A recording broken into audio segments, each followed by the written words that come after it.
Hello everyone, welcome to study point account channel. Study point account চ্যানেলের এই ভিডিওতে আজ আমি তোমাদের সাথে ডিসকাস করব এসএসসি জিডির মার্চ মাসের 1 তারিখের থার্ড ও ফোর্থ শিফটের জিকে। দেখো, আজকে হচ্ছে মার্চের 2 তারিখ। তো আজকে কিন্তু এসএসসি জিডির কোনো পরীক্ষা ছিল না। তো আমি গতকালকের অর্থাৎ মার্চ মাসের 1 তারিখের ফার্স্ট ও সেকেন্ড শিফটের জিকেগুলো তোমাদের সাথে শেয়ার করেছি। আজকে করছি থার্ড ও ফোর্থ শিফটের জিকে। ওকে, তো ভিডিও শুরু করার আগে তোমাদের কাছে রিকোয়েস্ট, ভিডিও ভালো লাগলে অবশ্যই লাইক করে দিও, শেয়ার করে দিও এবং চ্যানেলে নতুন হয়ে থাকলে চ্যানেলটিকে সাবস্ক্রাইব করে নিও।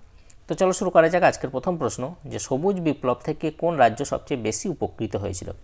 সবুজ বিপ্লব থেকে কোন রাজ্য সবথেকে বেশি উপকৃত হয়েছিল? এটা হয়েছিল পাঞ্জাব ও হরিয়ানা। পাঞ্জাব ও হরিয়ানা সবথেকে বেশি উপকৃত হয়েছিল।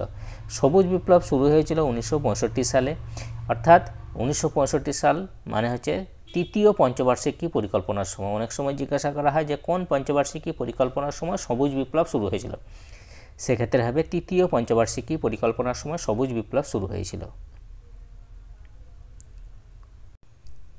ভারতীয় সংবিধানের কোন অংশে অর্থাৎ পার্টে মৌলিক অধিকার বর্ণিত আছে? ভারতীয় সংবিধানের কোন অংশে বা পার্টে মৌলিক অধিকার বর্ণিত আছে? দেখো, মৌলিক অধিকার সংবিধানের তৃতীয় পার্ট অর্থাৎ পার্ট 3-তে উল্লেখ আছে। এবং যদি বলা হয় কত থেকে কত নাম্বার আর্টিকেলের মধ্যে মৌলিক অধিকার বর্ণিত আছে, সেক্ষেত্রে হবে 12 থেকে 35 নাম্বার আর্টিকেলে। মৌলিক অধিকারের যে ধারণা সেটা নেওয়া হয়েছে মার্কিন যুক্তরাষ্ট্র থেকে। ভারতের লিঙ্গ অনুপাত কত পুরুষের প্রতি মহিলার সংখ্যাকে বোঝায়? লিঙ্গানুপাত বলতে কী বোঝায়? লিঙ্গানুপাত বলতে বোঝায় যে 1000 জন পুরুষ অর্থাৎ মেল এ কতজন মহিলার সংখ্যা। 1000 জন পুরুষে যে মহিলার যে সংখ্যা সেটাই হলো তোমার লিঙ্গানুপাত। তাহলে 1000 জন পুরুষে মহিলার সংখ্যা হলো লিঙ্গানুপাত। হকির জন্য ভারতের সবথেকে প্রসিদ্ধ স্টেডিয়াম কোনটি? হকির জন্য ভারতের সবথেকে যে প্রসিদ্ধ স্টেডিয়াম সেটা কোনটি? সেটা হলো কলিঙ্গ স্টেডিয়াম। কলিঙ্গ স্টেডিয়াম কোথায়? উড়িষ্যার কলিঙ্গ স্টেডিয়াম। শন্ডল নৃত্য কোন রাজ্য বা কেন্দ্রশাসিত অঞ্চলের সাথে সম্পর্কিত? শন্ডল যে নৃত্য সেটা কোন রাজ্য বা কেন্দ্রশাসিত অঞ্চলের সাথে সম্পর্কিত? এটা লাদাখের সাথে সম্পর্কিত, লাদাখ। মাদ্রিদ কোন দেশের রাজধানী? মাদ্রিদ কোন দেশের রাজধানী? স্পেনের রাজধানী হলো মাদ্রিদ। অরুণোদয় স্কিম কোন রাজ্য শুরু করেছে? অরুণোদয় স্কিম কোন রাজ্য শুরু করেছে? এটা করেছে আসাম। আসাম রাজ্য শুরু করেছে।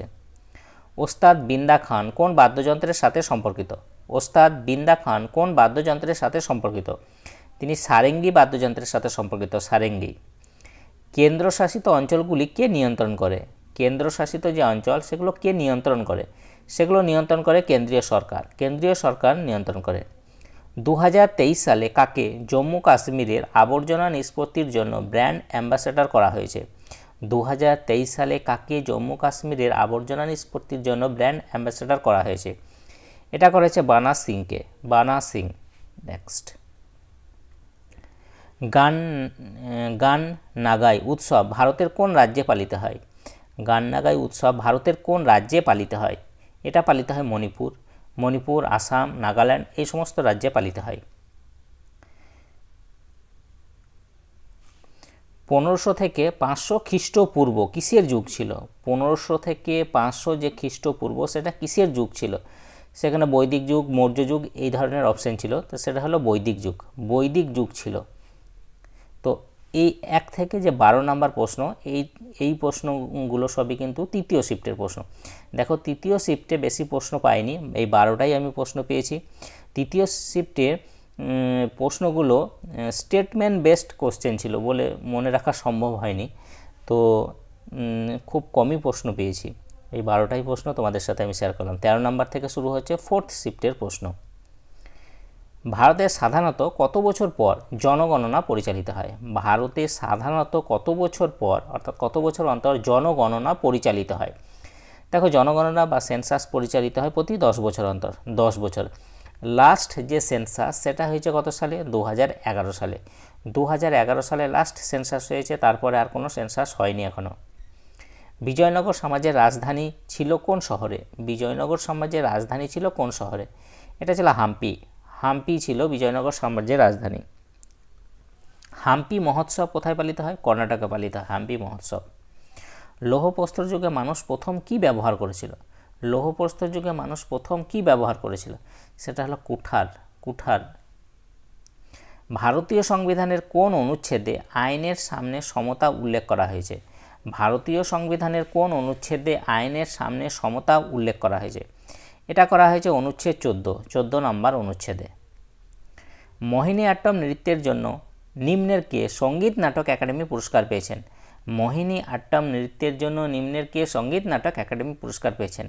তিনি হলেন গোপিকা ভার্মা। সাত্রিয়া কোন রাজ্যের শাস্ত্রীয় নৃত্য? সাত্রিয়া কোন রাজ্যের ক্লাসিক্যাল ডান্স? এটা হলো আসামের ক্লাসিক্যাল ডান্স হলো সাত্রিয়া আসামের ক্লাসিক্যাল ডান্স এবং সবথেকে নবীনতম ক্লাসিক্যাল ডান্স হলো সাত্রিয়া। আর সবথেকে প্রাচীন যে ক্লাসিক্যাল ডান্স সেটা হলো ভারতনাট্যম তামিলনাড়ুর ক্লাসিক্যাল ডান্স। রঞ্জি ট্রফি কে আয়োজন করে? রঞ্জি ট্রফি সেটা কে আয়োজন করে? এটা করে BCCI, board of control for cricket in India. BCCI এর আয়োজন করে রঞ্জি ট্রফি ক্রিকেটের সাথে সম্পর্কিত। আমজাদ আলী খান কোন বাদ্যযন্ত্রের সাথে সম্পর্কিত? দেখো তিনি সরোদ বাদ্যযন্ত্রের সাথে সম্পর্কিত। আমজাদ আলী খান সরোদ বাদ্যযন্ত্রের সাথে সম্পর্কিত। প্রেস ট্রাস্ট অফ ইন্ডিয়া অর্থাৎ পিটিআই এর চেয়ারম্যানকে? প্রেস ট্রাস্ট অফ ইন্ডিয়া এর চেয়ারম্যানকে? এর চেয়ারম্যান হলেন অভিক সরকার। রাষ্ট্র পরিচালনার নির্দেশমূলক নীতির উদ্দেশ্য কি? রাষ্ট্র পরিচালনার নির্দেশমূলক নীতির উদ্দেশ্য অর্থাৎ DPSP directive principle of state পলিসির যে উদ্দেশ্য সেটা কি? সেটা হলো একটা কল্যাণমুখী রাষ্ট্র প্রতিষ্ঠা করা। পক প্রণালী কোন দুটি দেশের মধ্যে অবস্থিত? ভারত ও শ্রীলঙ্কার মধ্যে অবস্থিত পক প্রণালী। 2023 সালের 1 আগস্ট লোকমান্য তিলক পুরস্কার কাকে দেওয়া হয়েছে? 2023 সালের 1 আগস্ট লোকমান্য তিলক পুরস্কার কাকে দেওয়া হয়েছে? এটা দেওয়া হয়েছে আমাদের প্রধানমন্ত্রী নরেন্দ্র মোদীকে দেওয়া হয়েছে। ভারতীয় সংবিধানের কোন অনুচ্ছেদে লোকসভা গঠনের বিধান রয়েছে? লোকসভা অর্থাৎ সংসদের যে নিম্নকক্ষ লোকসভা সে তার গঠনের বিধান রয়েছে। এটা রয়েছে অনুচ্ছেদ 81 নাম্বার অনুচ্ছেদে। এছাড়া জিএসটি সম্পর্কিত একটা বিবৃতিমূলক প্রশ্ন ছিল, তো সেটা সঠিক প্রশ্নটা ঠিক পাওয়া যায়নি। তো আজকে আমি যে প্রশ্নগুলো আলোচনা করলাম সেগুলো তোমার গতকালকের 3rd ও 4th শিফটের জিকে। যদি তোমাদের ভিডিওটা ভালো লাগে অবশ্যই লাইক করে দিয়ে শেয়ার করে দেবো এবং চ্যানেলে নতুন হয়ে থাকলে চ্যানেলটিকে সাবস্ক্রাইব করে নিও। তাই যে পর্যন্ত ওকে বাই।